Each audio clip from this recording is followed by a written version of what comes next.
manis cucu si opa. Senyumnya menawan rasa. Anak baik tak pernah lupa beribadah kepada Sang Kuasa. Shalom. Saudara yang dikasihi Yesus, kita bertemu lagi dalam renungan pagi dalam YouTube channel Hidup Karena Kasih Karunia Allah. Baiklah saudaraku, kita akan memulai renungan pagi kita pada hari ini. Mari kita mulai dengan doa bersama-sama. Tuhan yang baik, terima kasih Tuhan untuk segala kasih setia Tuhan bagi kami, atas berkat Tuhan dalam segenap hidup kami yang selalu menuntun kami, memberi kami damai sejahtera, sukacita dan keagungan-Mu. Bapa, kami akan belajar firman-Mu. Biarlah firman ini menuntun kami lebih dekat kepadamu. Jadilah kehendak-Mu dalam hidup kami Bapa. Dalam nama Yesus Tuhan dan penebus kami, kami berdoa dan mengucap syukur selalu. Amin. Sahabat dalam Yesus, renungan pagi kita pada saat ini berjudul Kesatuan Iman. Mari kita baca ayat hafalan bersama-sama. Yang penting di sini ialah ketukunan orang-orang kudus yang menuruti perintah Allah dan iman kepada Yesus. Tertulis dalam Wahyu 14 ayat 12. Sahabatku, Allah sedang memimpin orang-orang keluar dari dunia ke atas panggung kebenaran kekal yang ditinggikan. Perintah-perintah Allah dan iman kepada Yesus, Dia akan mendisiplin dan melayakkan umatnya. Mereka tidak akan berbeda-beda. Yang satu percaya pada satu hal, dan yang lain memiliki iman dan pandangan yang sama sekali bertentangan. Masing-masing bergerak secara mandiri dari tubuh, melalui karunia yang berbeda-beda dan kepemimpinan yang telah Dia tempatkan di dalam jemaat. Mereka semua akan menuju pada kesatuan iman.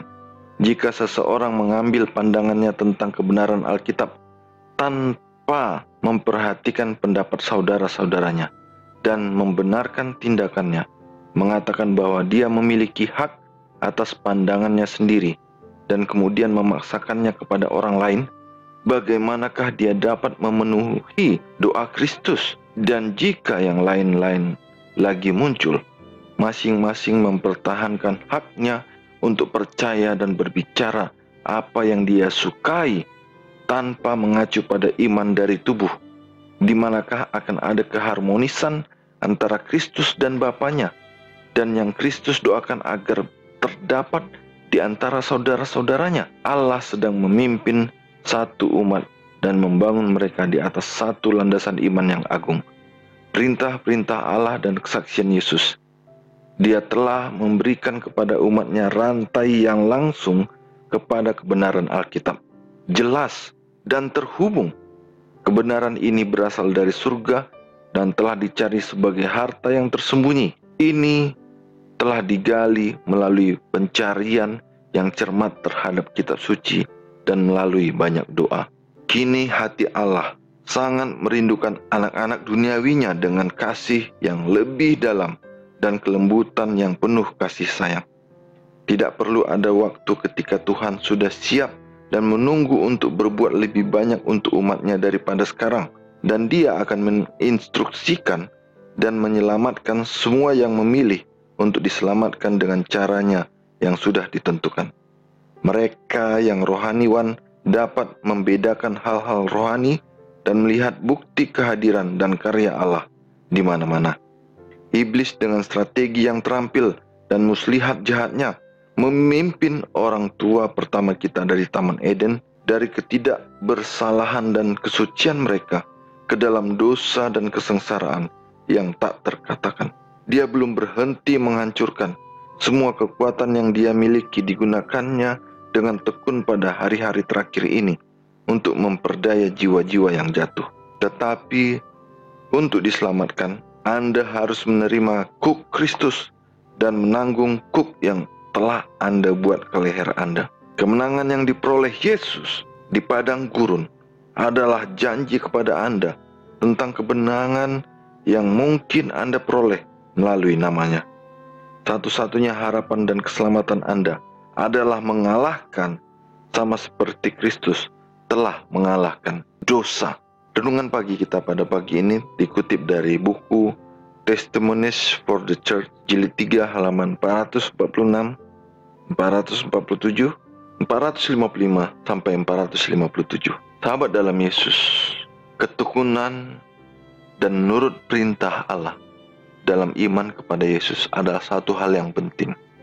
Ini akan menjadikan atau menciptakan umat Allah yang selaras, yang sejalan, yang sepikiran, satu pandangan, yang satu aktivitas dalam melakukan kehendak Tuhan. Bila kita atau bila umat-umat yang percaya kepada Tuhan mempunyai cara berpikir yang beda, tingkah laku yang berbeda, dasar pemikiran yang berbeda tentang kebenaran Allah, lalu pelayanan yang bertentangan satu sama lain, maka semuanya akan membawa duka bagi Roh Kudus dan membawa kekacauan bagi umat Tuhan.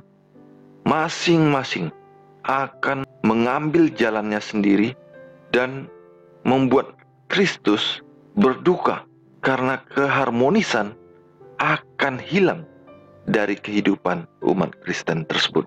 Allah kita, Bapa kita, Roh Kudus merindukan umatnya yang Dia kasihi dengan sepenuh hati untuk menerapkan kehidupan yang penuh kasih sayangnya, penuh kelembutan Allah sendiri, penuh ketegasan, kedisiplinan, dan kemauan untuk melakukan kehendak Allah dengan cara yang tepat, dengan cara yang penuh kasih, dengan penuh ketekunan dan hormat akan instruksi dari Tuhan saja.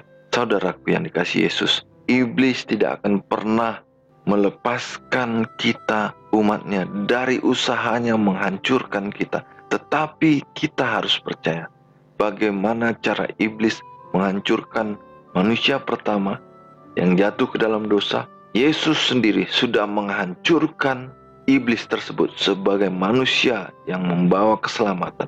Manusia pertama yang selamat dan memuliakan Tuhan, menghancurkan segala rencana jahat iblis tersebut.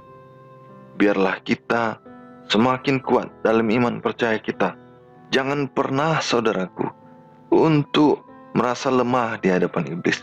Ada Yesus yang sudah menghancurkan kekuatan iblis ini, menghancurkan segala kepala kejahatan ini, menghancurkan segala usaha iblis untuk menjatuhkan umat-umat Tuhan. Percayalah, Allah ada bagi kita dan membawa kemenangan dalam kehidupan kita. Mari kita sama-sama berdoa.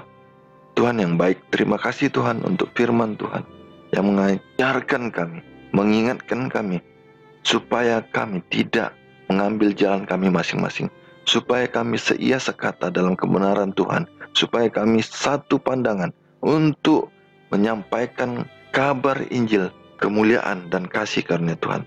Bapa yang baik, terima kasih untuk segalanya. Biarlah kehendak-Mu saja yang penuh dalam kehidupan kami, yang mengatur hidup kami, segala aktivitas kami, rencana dan pekerjaan kami, sehingga kami hidup dalam kebenaran kasih setia-Mu dan kemuliaan-Mu saja yang ada dalam hidup kami. Terima kasih Bapa atas segalanya. Biarlah kesehatan, semangat, dan keselamatan yang daripada Tuhan saja yang selalu ada dalam hidup kami untuk mengagungkan Engkau sepanjang hidup kami sampai kerajaan surga kelak. Inilah doa dan permohonan kami Tuhan, di dalam nama-Mu Yesus Kristus, Tuhan dan penebus kami dari dosa, kami berdoa dan mengucap syukur selalu. Amin. Demikian renungan pagi kita pada pagi ini, saudara. Biarlah kita dikuatkan untuk melakukan yang terbaik sesuai dengan kehendak Tuhan. Icip-icip si goyang lidah di malam hari yang sangat ramai. Janganlah kita melupakan ibadah agar hidup selalu damai. Sampai jumpa. Horas.